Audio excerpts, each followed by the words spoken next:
د موسی علیه السلام په زمانه کې قحطسالي و، باران نه کېدو. نو موسی علیه السلام بني اسرائیل ته اعلان وکړو، وی راوځئ چې الله تبارک وتعالی په دربار کې جړه او فریاد وکړو چې الله تبارک وتعالی را باندې باران کیږي. نو موسی علیه السلام باران دپاره دعا کوله، ودرېدو بیان یې کو، او چې بیان یې کو دعا یې غوښته. نو الله تبارک وتعالی موسی علیه السلام ته وحی وکړه، موسی هسې دعاګانې مه غواړه، زه باران نه کوم. موسی علیه السلام د الله په دربار کې درخواست وکړه، الله ولې را باندې باران نه کوي؟ الله موسی تا ته چې دا کومه مجمع لګېدلې ده، دا کوم خلک درته راټول شوی دی، په دې کې یو ځوان داسې دی چې 30 کاله وشو مسلسل ګناه کوي. 30 کاله پکې یو بنده دی، یو ځوان دی، مسلسل ګناهونه کړي دي، ما ته یې توبه نه دی ایستلې. موسی چې دغه بنده پکې ناسي که نه، زه به تاسو باران نه کوم. الله نو زه څنګه اوس دا خو په لکاو خلک ناست دی، مجمع ده غټه، نو ما ته څنګه پته ده چې کم کس دی چې هغه زره مجمع نه وباسمه؟ ته راته وایه چې دی په تاسو کې ناست وي، زه به تاسو باران نه کوم. نو الله ما ته څه پته ده چې کم یو دی. الله تبارک وتعالی ورته وحی وکړه، موسی ته صرف اعلان وکړه، داسې ووایه چې په دې مجمع کې کم داسې کس وي چې 30 کاله مسلسل ګناهونه کړي دي او د الله په دربار کې توبه نه دی ایستلې، هغه د دې مجمع نه پاس یا هغې نه الله باران کوي، ورنه باران نه کېږي. دا اعلان ته وکړه. موسی علیه السلام اعلان وکړو د الله دپاره په دې مجمع کې یو تن دی ډېر ګناهګار دی، د دې مجمع نه دې وځي چې الله په موږ باندې څه وکړي؟ باران وکړي.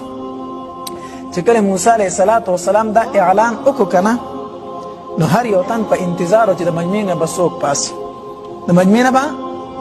اوس دا نوجوان پکې هم ناست دی، د ګیر چاپېره کتل چې د مجمع نه هېڅوک پانسېده که نه، د وی یاره ګناهګار زه یم، ځکه بل خو دې څوک پانسېدو، خو بل پکې ګناهګار نشته دی، نو هغه ګناهګار هم زه یم دې نوجوان وي. اوس وی الله کو پاسم د مجمع نه، خو دا ټول خلک مې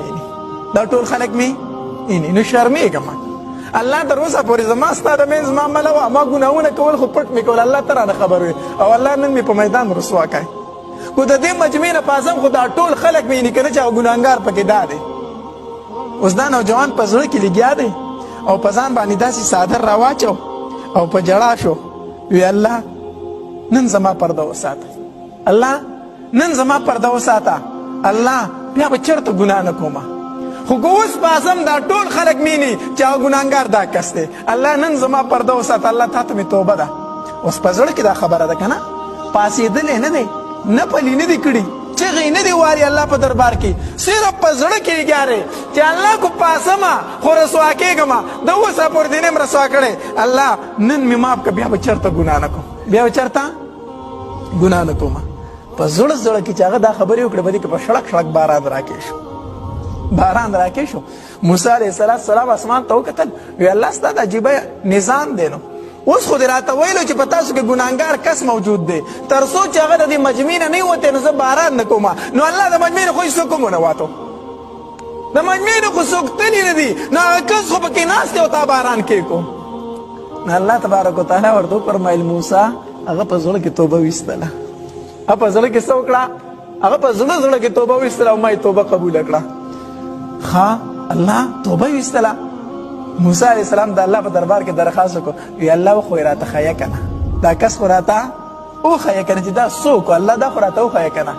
الله د الله تبارک وتعالی شان ته ګوره ښه، وی موسی 30 کاله مسلسل ګناهونه کول که نه، نو تا ته مې نه دی ښودلی چې نن یې توبه ویستله، زما ملګری جوړ شو، نن یې ولې تا ته رسوا کړم چې نوم یې درته وښیمه، او اوسه پورې مې تا ته نه دی ښولی، نو ولې نه یې درته وښیمه، نن یې درته هم نه ښیمه.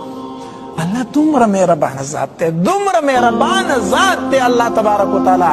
خو کاش چې د دې انسان په زړه کې خدا راشي که نه، چې زه د الله تبارک وتعالی په دربار کې څه وباسمه؟ توبه وباسم.